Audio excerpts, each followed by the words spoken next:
Wesh les cannes à pêche, c'est Zartidro et aujourd'hui on se retrouve pour une nouvelle vidéo. Dans cette vidéo je vais vous donner des conseils pour éviter de refaire les erreurs que j'ai faites en étant débutante, je le suis toujours. On va dire que c'est une vidéo conseil mais c'est plutôt une vidéo des erreurs à ne pas faire quand on est débutant. C'est des erreurs que débutants font sans s'en rendre compte et forcément cette vidéo elle est là pour vous aider à ne pas faire ces erreurs aussi facilement que je les ai fait. Au premier conseil, c'est parti.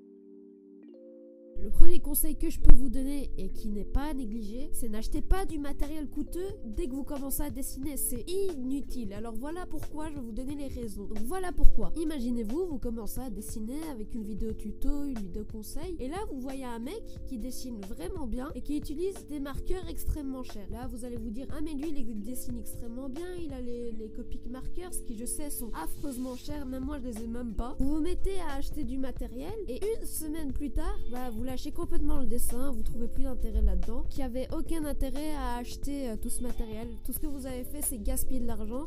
Vous allez me répondre que vous pouvez vendre tout ça, mais il n'y a aucun charme à acheter du matériel aussi coûteux quand on est débutant. Ça c'est une erreur, et donc avant de commencer à acheter du matériel coûteux, commencez déjà à vous familiariser avec le crayon, la gomme, la feuille. Même en commençant avec un simple crayon et une gomme, vous allez voir, vous allez commencer à trouver du charme dans le dessin. C'est pas en achetant du matériel coûteux en étant débutant que ça va vous améliorer, etc., etc. Ça n'a rien à voir. Après avoir compris que vous aimez le dessin, que vous êtes fait pour le dessin, que vous allez acheter du matériel, pas forcément coûteux. Prenons mon exemple. Par exemple, moi, mes crayons de couleur, mes marqueurs à l'alcool, c'est pas forcément des chers et pourtant ça fait très bien le taf.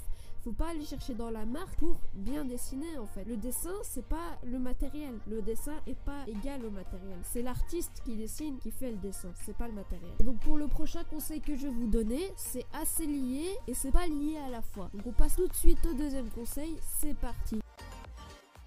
Pour le deuxième conseil, ne commencez pas le dessin avec du digital drawing, tablette graphique, etc. Alors pourquoi ça? Simplement parce que si vous passez directement sans passer par le papier, par le digital drawing, imaginez-vous apprendre les bases dans le digital drawing et en même temps apprendre les bases du logiciel sur lequel vous dessinez. Je dis pas, hein, vous pouvez le faire, mais c'est tellement plus simple de travailler ces bases sur papier que directement aller sur digital. Vous devez faire quand vous passez au digital drawing, n'oubliez surtout pas le papier, vous variez vos dessins, une fois vous faites du papier, une fois vous faites sur tablette graphique, etc. Ne faites absolument pas à 100% digital drawing ou à l'inverse 100% papier. Vous allez vraiment le regretter quand vous allez passer sur papier et que vous avez dessiné à 100% sur le digital drawing. Concernant la question du matériel, pour la tablette graphique, si vous voulez passer sur digital art, pas hésiter à commencer avec une tablette graphique qui coûte pas cher et qui est sans écran. Je sais bien qu'elles sont difficiles à prendre en main, mais au bout d'un moment on s'y habitue. Dès que vous vous sentez à l'aise avec cette tablette graphique, vous pouvez réfléchir à investir sur une autre tablette graphique ou comme moi passer sur iPad, même si c'est un gros investissement, on va pas se le cacher. Honnêtement, c'est pas impossible de réaliser de grosses créations avec une tablette graphique sans écran. À partir du moment où vous êtes habitué, franchement, restez-y. Et si vous voulez changer de matériel, si vous réfléchissez à l'acquisition d'un iPad ou une tablette graphique avec écran coûte un peu plus cher, vous pouvez. Dès que vous êtes à l'aise avec le digital art, vous pouvez. Mais si vous êtes un débutant dans cette pratique, dans le digital drawing, achetez pas ça tout de suite. C'est encore avec la question du matériel, etc., etc.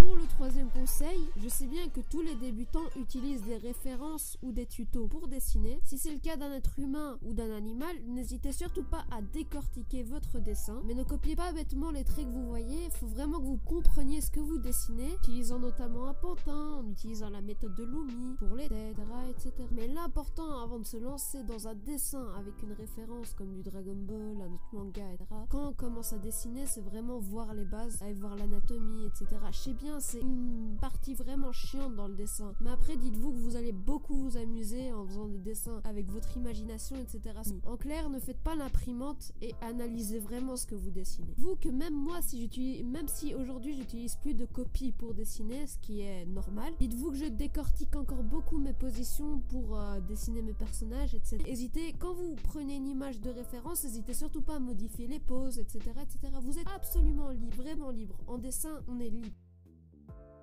Et donc pour le dernier conseil de cette vidéo, ne vous sous-estimez absolument pas, ça ne sert absolument à rien. Pas être déstabilisé quand vous voyez quelqu'un qui a plus de niveau que vous. Vraiment, ça va vous décourager. Dites-vous que cette personne, vous devez la dépasser, atteindre son niveau, mais en mieux. Ça doit vous prendre 1, 2, 3, même 4 ans, vous allez la dépasser. Vous allez finir avec du travail par la dépasser. Vous vous sous-estimez tout le temps, H24. Ça va vous faire arrêter le dessin. Vous allez être démotivé à faire du dessin.